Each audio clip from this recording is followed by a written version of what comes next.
Ever get that, like, feeling while you're traveling, that little nagging thought, that just beneath the surface of paradise, there might be something darker lurking?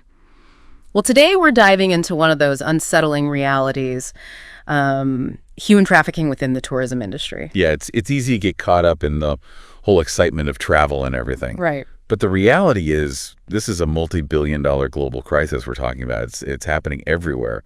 And the tourism industry, with all the travel, all that movement of people, it can be a really vulnerable sector for exploitation. Absolutely. So, okay, let's talk solutions.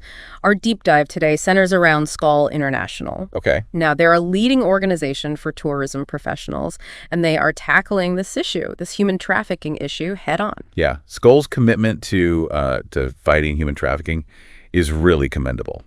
They've even gone so far as to form like a dedicated committee, the AGPTS committee. Okay. Stands for Advocacy, Global Partnerships, and Trade Shows. Yeah, a bit of a mouthful.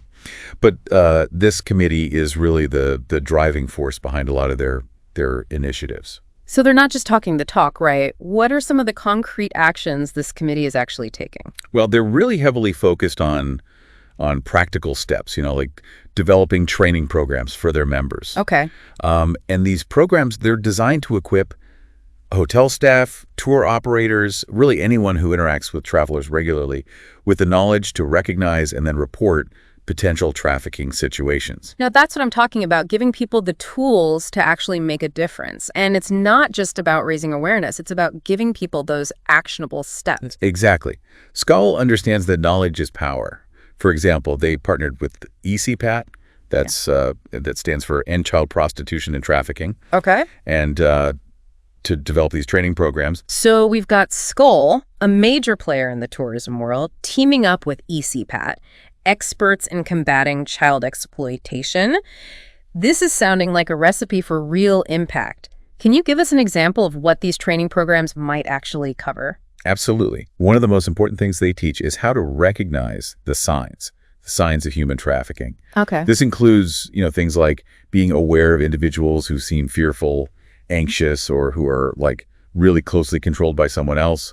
They might also show signs of physical abuse or be unable to speak for themselves. Wow, those are some really specific red flags. Imagine like having the knowledge to actually pick up on those cues. I mean, that could be life-changing for someone. Oh, absolutely. Yeah. In fact, there's a case study from one hotel manager who had taken Skål's training, right? And she noticed a guest who was exhibiting several of these signs, like avoiding eye contact, seeming really withdrawn, always being accompanied by this older man. Okay.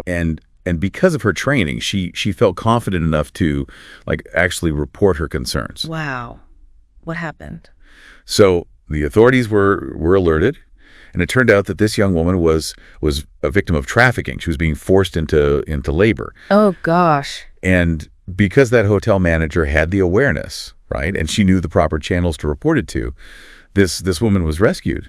And even better, she was connected with support services. That's incredible. I mean, it really highlights the tangible impact that these programs can have, right? It's not just theory. It's about equipping people with the tools to actually intervene and potentially, like you said, save lives. Precisely.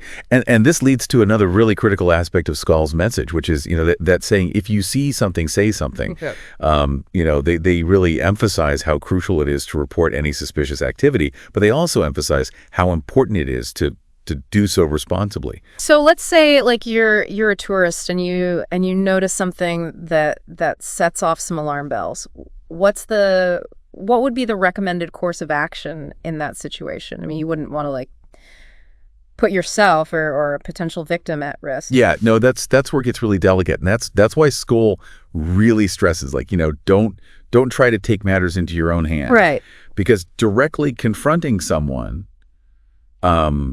it could escalate the situation, make it worse, and it could potentially endanger you or the victim. That makes sense. So discreetly alerting the proper authorities would be the best approach. Exactly. Report those concerns, to the hotel staff, to local law enforcement, or even there are dedicated hotlines like the ones that ECPAT provides. Okay.